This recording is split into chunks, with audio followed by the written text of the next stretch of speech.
जय हिंद। सबको मेरा प्रणाम नमस्कार है। साथियों, बिहार पुलिस 19,838 का एग्जाम हुए, लगभग 10 दिन बीत गए। अब सारे बच्चों के मन में एक प्रश्न बार बार उमड़ रहा है, बार बार आ रहा है कि आखिर मेरा रिजल्ट होगा कि नहीं होगा, हम फिजिकल करें कि ना करें, कट ऑफ कितनी जा सकती है, क्या कट ऑफ पिछले साल जैसी ही रहेगी या उससे कम रहेगी, उससे ज़्यादा रहेगा। लड़का पढ़ने वाला था, लाइब्रेरी में बहुत सारे भीड़ जमा थे, बहुत सारे लड़के पढ़ रहे हैं। ये सारे मुद्दे पे हम लोग एक एक करके चर्चा करेंगे, ठीक है। आप लोग अगर वीडियो पे नए हैं तो चैनल को सब्सक्राइब कर लीजिए, अगर पुराने हैं तो लाइक कर दीजिए और अपने दोस्तों तक शेयर कर दीजिए और वीडियो में अंत तक बने रहिए। हम सारी बातों को आपको आपके समक्ष रखने का प्रयास करेंगे। अगर आप कमेंट में बताइएगा कि इसमें कितनी सुधार की और ज़रूरत है, कितनी आपको इससे फायदा हुआ, ठीक है, तो वीडियो पे आप लोग अंत तक बने रहिए। देखिए, सबसे पहले तो आपका बिहार पुलिस का एग्ज़ाम 6 चरणों में संपन्न हुआ, जो कि 3 अगस्त को इसका एग्ज़ाम का लास्ट दिन था।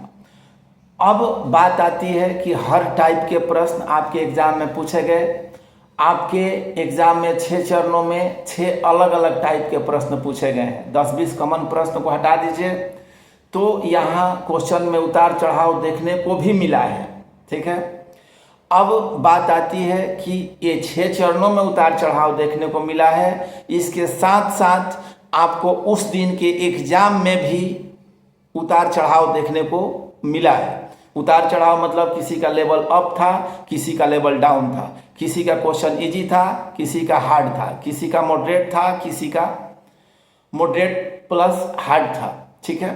तो किसी में इकोनॉमिक्स ज़्यादा था तो किसी में बिहार स्पेशल ज़्यादा था, किसी में हिस्ट्री ज़्यादा था तो किसी में साइंस ज़्यादा था, किसी में बायोलॉजी ज़्यादा था तो किसी में केमिस्ट्री ज़्यादा था, किसी में केमिस्ट्री ज़्यादा था तो किसी में फिजिक्स ज़्यादा था।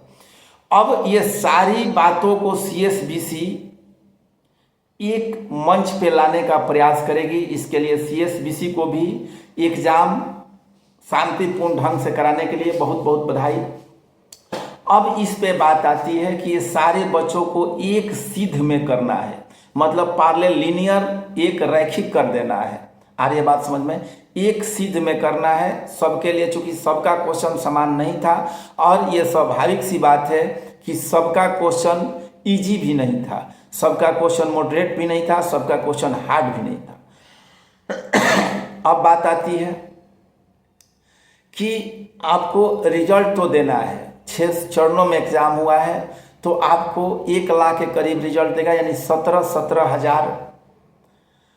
17 गुना 6 1,02,000 होता है, मतलब लगभग 17,000 रिजल्ट आपके हर चरण से, चाहे वो 16 जुलाई का एग्ज़ाम हो, 20 जुलाई का एग्ज़ाम हो, 24 जुलाई का एग्ज़ाम हो, 28 जुलाई का एग्ज़ाम हो, 30 जुलाई का एग्ज़ाम हो, मतलब जो भी एग्ज़ाम हुए हैं। कुछ हो सकता है कि डाटा हमसे मिस हो गए होंगे डेट को लेकर के, तो आप लोग इसको लेकर के चिंतित मत होइए। अब 17,000 बच्चों को रैखिक करना है इंडिविजुअल रूप से,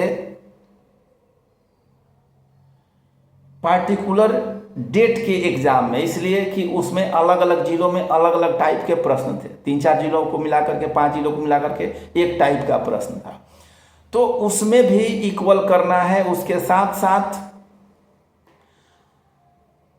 डेट वाइज भी इक्वल करना है, तो CSBC के लिए टफ टास्क है।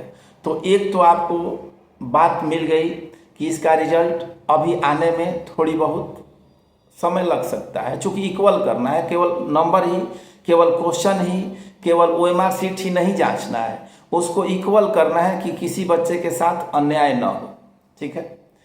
अब अगर आपका रिजल्ट आ जाता है तो फिजिकल कम से कम 3 महीने चलेगा, और जब फिजिकल 3 महीने चलेगा तो ये इलेक्शन के पहले संभव नहीं है। अगर आपका सितंबर में मान लीजिए कि रिजल्ट आ जाता है, सपोज दैट, लेकिन ऐसा होगा नहीं, आएगा नहीं, अगर आ जाता है तो अक्टूबर नवंबर दिसंबर 3 महीना फिजिकल चलेगा, जो कि नवंबर दिसंबर में बिहार में इलेक्शन है। तो आप लोग इत्मीनान से फिजिकल दीजिए।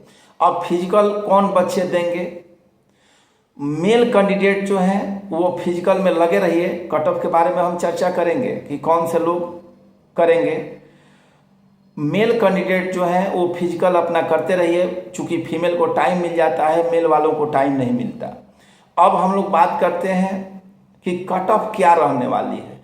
आप किसी भी दिन एग्ज़ाम दिए हैं, किसी भी दिन आपका एग्ज़ाम है, अगर आपका कट ऑफ इससे कुछ कम ही जा सकता है, चूंकि आपका नॉर्मलाइज मार्क्स पे रिजल्ट आएगा, नॉर्मलाइज मार्क्स पे आपका रिजल्ट आएगा। तो मेरे भाई, जिसका जनरल में जो बच्चे हैं, अगर उनका 55 क्वेश्चन सही है, फिर से सुन लीजिए, जो भी जनरल में है अगर उनका 55 क्वेश्चन सही है तो फिजिकल की तैयारी कीजिए, कन्फर्म कीजिए। अगर 1-2 नंबर डाउन भी है तो कीजिए, 50 प्लस में है तो आप कीजिए, फिजिकल कहीं बेकार जाने वाला नहीं है। उस समय आप कहिएगा कि समय नहीं मिला। अब बात आती है जनरल महिला। जनरल महिला में अगर आपका 50 प्लस सही है तो आप फिजिकल में अभी से लग जाइए। और आप लोगों को बता दें कि हमने एक कम्युनिटी पोस्ट डाला है, उस पर जाकर के आप लोग बताइएगा कितना नंबर आप लोगों को आ रहा है, ठीक है। जनरल महिला। अब बात आती है ओबीसी। ओबीसी में BC1 BC2 में बांटा गया है। BC2 का कट ऑफ कम जाएगा, BC1 का कट ऑफ EBC या BC में बांटा है EBC, ठीक है। BC का कट ऑफ थोड़ा सा ज़्यादा जाएगा, EBC का कट ऑफ कम जाएगा। BC अगर आप 52 क्वेश्चन सही करके आए हैं तो आप ग्राउंड पकड़ लीजिए। BC महिला अगर आपका 45 प्लस क्वेश्चन सही है तो आप ग्राउंड पकड़ लीजिए। EWS अगर आप 50 लगभग क्वेश्चन सही करके आए हैं आप ग्राउंड पकड़ लीजिए। इसको एक दिन हम बोर्ड पे भी बताने का प्रयास करेंगे, एक्चुअल में डाटा आ जाने दीजिए, 2-4 दिन वेट कीजिए। EWS रॉ मार्क्स की हम बात कर रहे हैं। अगर 50 नंबर आपका सही आ रहा है आप फिजिकल में लग जाइए। EWS महिला अगर 42 नंबर आपका सही है तो आप फिजिकल में लगिए। SC अगर आपका 45 क्वेश्चन सही है तो आप फिजिकल में लगिए। SC महिला अगर आपका 37 से 38 क्वेश्चन सही है आप फिजिकल में लगिए। ST अगर आपका 37-38 क्वेश्चन भी सही है तो आप फिजिकल में लगिए। महिला 34-35 क्वेश्चन भी सही है तो आप फिजिकल में लगिए। मतलब ओवरऑल अगर हम मेल की बात करें, जनरल अगर आपका 55 आ रहा है, OBC में BC अगर आपका 50 प्लस सही है, मतलब 52 के आसपास है।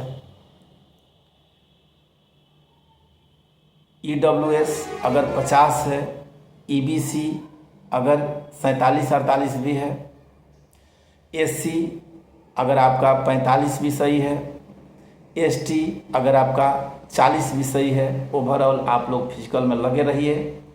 फिजिकल एक्चुअल डाटा हम आपको बोर्ड पे लिख के बताएंगे कि एक्चुअल में आपका नॉर्मलाइज स्कोर के बाद भी कट ऑफ कितनी जा सकती है। तो आप लोग चैनल को सब्सक्राइब कर लीजिए, अगला वीडियो बहुत जल्द आएगा, ठीक है। बहुत बहुत धन्यवाद। आप लोगों का दिन शुभ।